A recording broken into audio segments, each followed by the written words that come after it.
Hey Moshi. Hi. Yeah, the last day. This is the actual last camp on the BDR Yeah. that we'll be on, and then on the way home we'll probably have to do a few camp outs. But this is kind of here. Take a look at the scenery. So Moshi, what do you think of the BDR so far? I think it's amazing, and I think that if people who think not to do it, they missed a lot. That's my opinion, and it's must to do. It's not like, okay, we're gonna do it. It's a must. Yeah, I tend to agree with that. I mean, I think from the ones I've done so far, this is the one that puts you in the backcountry for the longest amount of time, and you really can't go wrong no matter where you stop on the route to pitch a tent. It's going to be amazing. Yeah. Yeah. The weather, I think the date Alex chose, it's amazing. We got only like a couple of days of rain, Alex. So I think in total we had maybe 2 days of rain, but kind of felt more like 3 days of moisture. Yeah. Where we didn't quit. This is not the type of place where you pitch it. You pitch the tent for an hour and it dries out. It just stays wet. There's enough moisture up here where things just stay damp. But even with that being said, the time of the year we chose, nothing really got extremely cold. Yeah, not extremely cold. Yeah. I think Arizona was much more cooler. Oh yeah, that time of year when we did that in December. It was or something. Arizona was like freezing. Yeah. And overall, I would say, you know, there's nothing overly technical on here, but it is very, very long, and it does require a lot of focus. There's a lot of slippery gravel roads and oncoming traffic with hunters. A lot of oncoming traffic. And they happened to do some maintenance on some roads, so there was big, heavy equipment, graders and stuff like that you had to get around. But other than that, I would say Idaho does a real good job maintaining their roads. Yeah. Really good job. Yeah. Better than what we see in California, that's for sure. Yeah. Yeah, the road was easy. Nobody need to worry about it. It's not scary. I mean, I think anyone can do it. If it's a GS or adventure or whatever, it's not a technical road. I mean, I would say it's friendly, very friendly. BDR. Just long, 1,250 miles. Very, very long, and that's what makes it technical.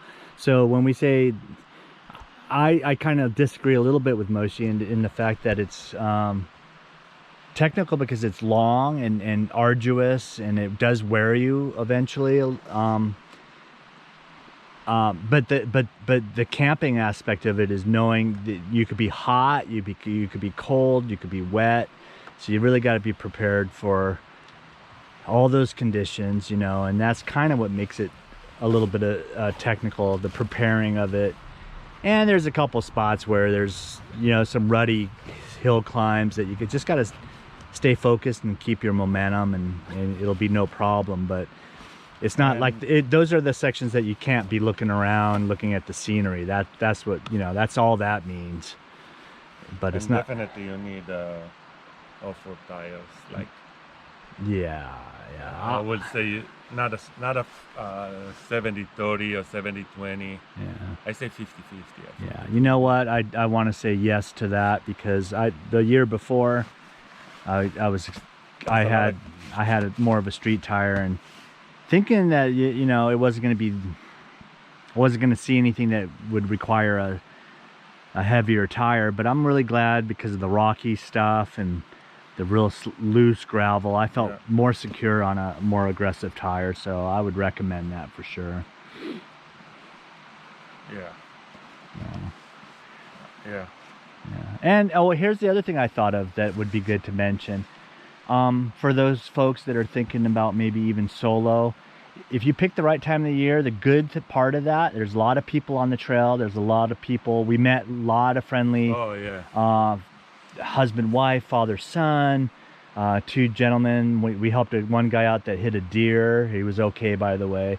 His name's Arden, in case they ever see this video. 2016 BMW is. Yeah, Arden and Tim. So we're gonna get in contact with them when we get communication. Broke his radiator and. Yeah. But you could do this route, and you'll see other people. You'll see hunters, all that kind of good stuff.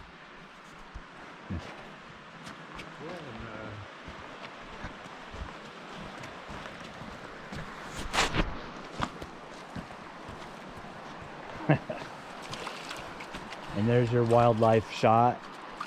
Some kind of caveman getting water by the river. All right, bye. Recommended, highly recommended to do it to anybody. I think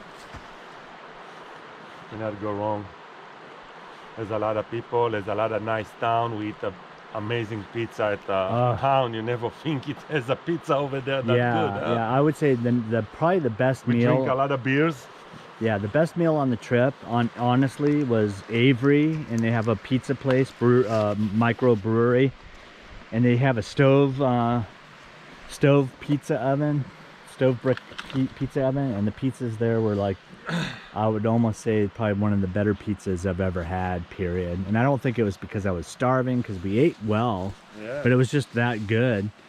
There's a lot of food everywhere we go. I mean, yeah, we had burgers and prime rib, and then we had... yeah, we did like twice prime.